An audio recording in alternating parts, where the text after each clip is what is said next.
네, 자 변함없이 찾아오는 시사 뱃사공 이호영 아나운서 마스크 없는 말끔한 얼굴로 함께하고 있습니다. 어서 오십시오. 안녕하십니까, 마기꾼 이호영입니다. 네, 마기꾼, 네, 시사 뱃사공 마기꾼입니다. 네. 자 오늘 이재명 대표가 교섭단체 대표 연설을 했습니다. 어떻게 보면 국회에서 본격적인 첫 데뷔라고도 볼 수 있겠네요.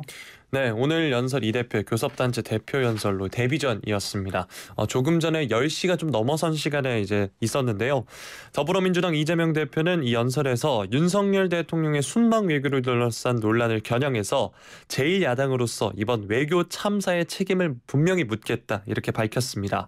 그러면서 이 외교의 연습은 없다, 초보라는 말로 양해되지는 않는 혹독한 실전이다 이렇게 얘기를 했는데요. 네. 그러면서 국익과 국가 위상 훼손에는 강력 대응하겠다 이렇게 언급을 했고요. 네. 또 비속어 논란을 이번에 국민의힘이 자막 조작 사건으로 규정한 것을 겨냥해서 엄중히 경고한다. 이 책임을 국민과 언론, 야당에 뒤집어 씌우려는 시도는 엄중히 경고한다 이렇게 밝혔습니다. 예, 역시 여당과 또 정부의 대응에 대해서 맞불 놓겠다 이런 입장 같습니다. 개헌 얘기도 했네요.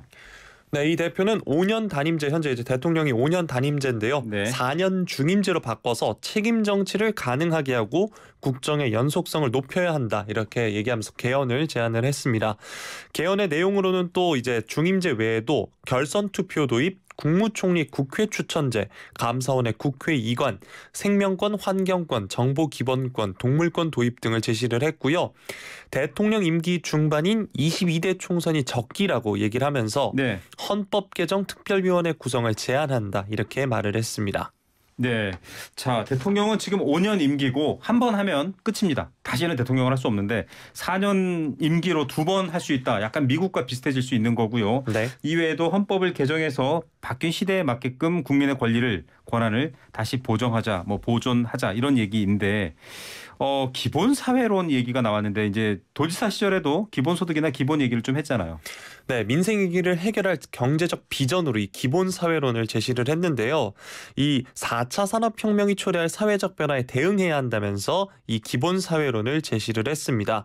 그러면서 이제 국민의힘을 향해서는 국민의힘 정강정책 제1조 1항에도 기본소득을 명시했다라고 하면서 박근혜 전 대통령의 미완의 약속, 모든 노인에게 월 20만 원의 기초연금을 지급하는 것, 그게 바로 노인 기본소득이었다면서 협력을 촉구하기도 했습니다. 네, 국민의힘도 기본소득 정책 했다.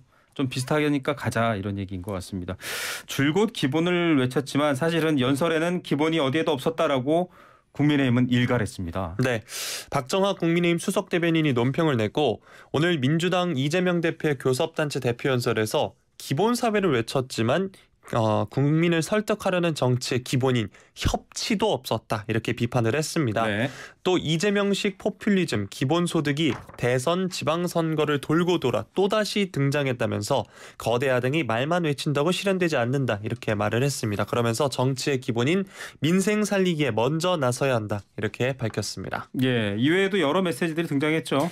네, 기후변화 대응과 관련해서 정부의 원전 비중 확대를 비판하면서 기후위기 탄소중립 특별위원회 설치를 국회에 제안을 했고요. 네. 또 지방 소멸 대응을 강조하면서 5대 돌봄 국가 책임제, 비정규직 공정수당제 등을 제시를 했습니다.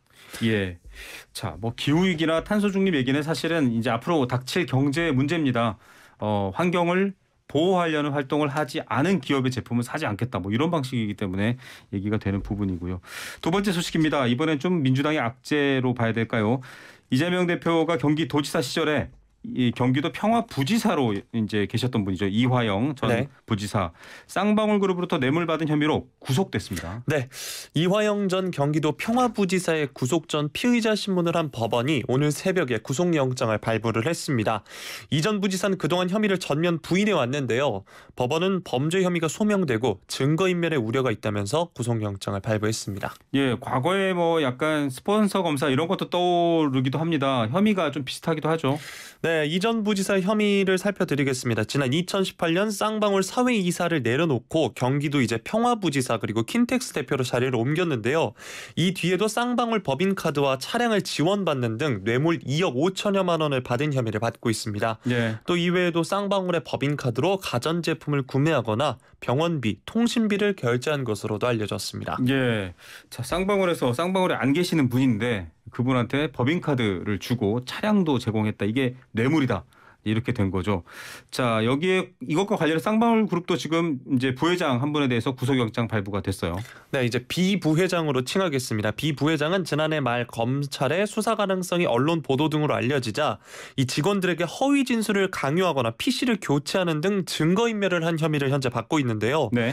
또 해외 도피 중인 쌍방울 전현직 회장들의 출국과 해외 체류 등을 도운 혐의도 받고 있는 상태입니다. 네. 이 대표 이화영 부지사에게 네. 법인카드 제공한 건 뭐라고 변명하고 있어요? 네, 비 부회장 측은 이에 대해 이화영 전 대표가 공무원 신분을 취득한 다음에 반납이 안 됐던 것에 불과한 것이다. 이렇게 밝혔습니다. 뇌물이 아니라 반납 안 한 실수다. 이렇게 지금 해명을 하고 있는데 네. 어쨌든 검찰은 이화영 부지사를 구속까지 했습니다. 이재명 대표와 가깝고 또 특히 남북 관련 문제에 있어서의 여러 가지 얘기들을 추진했던 분이잖아요.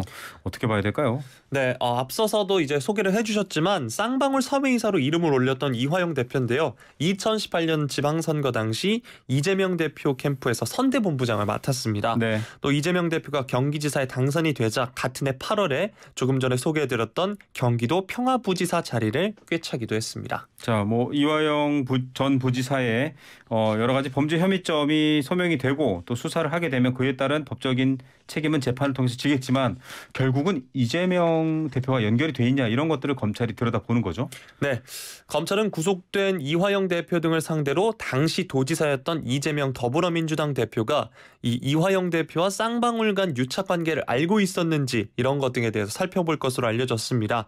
측근인 이 전 부지사, 이화영 전 부지사를 상대로 이 대표와 쌍방울 사이의 관계를 캐물으면서 변호사비 대납 의혹과의 연관성도 들여다볼 것으로 보이고요. 또 검찰이 경기도가 진행한 대북 교류 행사 비용을 쌍방울이 후원했다는 의혹도 현재 조사하고 있는데 이를 통해서 쌍방울과 이재명 대표 사이의 연결고리가 드러날지도 관심이 쏠리고 있습니다. 네, 세 번째 소식입니다. 국민의힘도 상황이 복잡합니다. 이준석 전 대표가 쏘아올린 가처분. 조금 전 신문이 시작됐죠?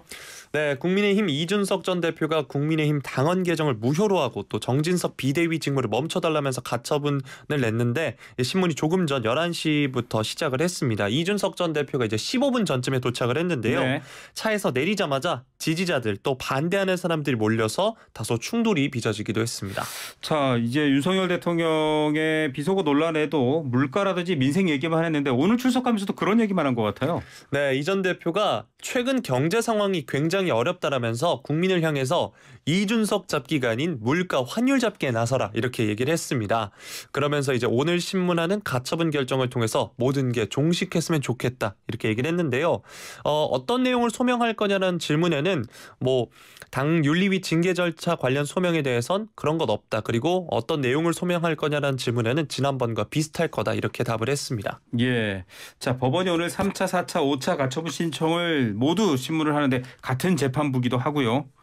네, 오늘 새 가처분 신청 사건을 신문하는 건데 모두 이준석 대표가 신청한 사건들입니다. 앞서서 말씀해 주셨지만 국민의힘이 문제없이 비대위를 출범시키기 위해 당원을 개정한 걸 무효로 해달라는 세 번째 가처분 신청의 정당성을 살펴보고요. 또 정진석 비대위원장, 비대위원 6명의 직무를 정지해달라는 네 번째와 다섯 번째 가처분 신청도 함께 신문합니다. 인용된다라는 분도 있고요. 이번엔 인용되지 않는다라는 분도 있고 뭐 얘기가 여러 가지가 있습니다. 네, 이 전 대표는 일단 당원 개정 자체가 무효고 새 당원을 발판 삼아 출범한 정진석 비대위 역시 효력이 없다라는 논리를 펼치고 있고요. 반면에 국민의힘은 첫 가처분 신청을 받아들여서 모호한 당원을 고친 뒤에 절차대로 새 비대위가 출범했다 이런 입장입니다. 그래서 아무런 문제가 없다 이런 입장을 보이고 있습니다. 법원의 지적사항 우리는 다 대비했다. 이게 이제 국민의힘 입장이고요. 이 전 대표 측은 역시 똑같이 효력이 없다라는 주장입니다. 자, 지난번에는 주호영 비대위의 효력을 정지시켰고 이준석 대표의 손을 들어줬는데 오늘 관심이 쏠리는 게 바로 정진석 비대위가 중단될지의 여부죠? 네, 지난번 주호영 비대위의 경우에는 이제 조금 전에도 소개해드렸지만 이제 비대위를 출범시킬 규정이 모호했고 국민의힘이 이 부분을 악용했다. 법원은 이렇게 본 겁니다. 그런데 이제 국민의힘이 당원을 고친 상황이죠. 그렇기 때문에 같은 논리가 성립하기는 어려울 것으로 보입니다. 제 마지막 소식 좀 짧게 묻고 지나가겠습니다. 정말 네. 안타까운 소식입니다. 어제 대통령도 현장을 방문했는데 대전 현대아울렛 화재가 있었고 7분이 목숨을 잃었죠. 네, 어제 이제 현장 감식이 있었는데요. 40여 명으로 구성된 합동 감식반, 경찰과 국과수, 한국전기안전공사, 소방당국 등이 참석을 했습니다. 이 CCTV 영상과 목격자 진술을 토대로 지하 1층 하역장 근처를 정밀하게 살펴본 것으로 전해졌는데요. 당시 이제 화면을 보면 1톤 화물차 기사가 주차하고 내려서 하역 작업을 하던 중에 차 주변에서 불길이 보이는 모습이 담겼습니다. 네. 관련해서 여러 가능성을 염두에 두고 다각도로 살핀 것으로 전해졌습니다. 예, 스프링쿨러는 작동했다라는 게 지금 일단 정황인 것 같아요. 네, 현대 아울렛 측은 스프링클러가 정상 작동했다는 입장인데 이 대전경찰청 과학수사대장은 관련해서 인화 물질이 발견되지 않았고 또 스프링클러가 제대로 작동했는지 등은 현재로서는 확인하기 어렵다 이렇게 말한 상태입니다. 네, 중대재해 범죄에 해당되는지 중대재해에 해당되는지 여러 가지 검토도 있고요.